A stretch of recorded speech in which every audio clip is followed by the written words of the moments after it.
Hearing the voice of God, the sound of his whisper. God rarely shouts, he whispers. His presence moves through the quiet spaces between our thoughts, the gentle breath that calls your name.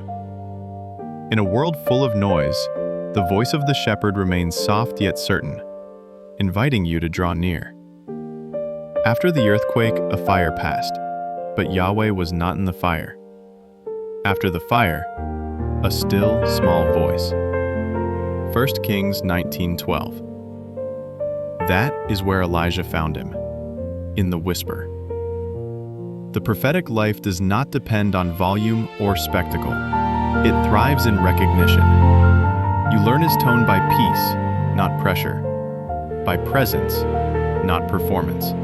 The more you quiet the storm within, the clearer his word rings through your heart. So pause for 5 minutes today. Turn everything off.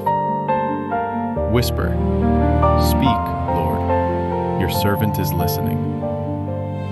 Then wait, not to hear something grand, but to sense the one who has been here all along. One scripture, one post, one soul. The power of the risen Christ fueling everything we create and share. R1Z3N Fuel X. This is Jesus Fuel.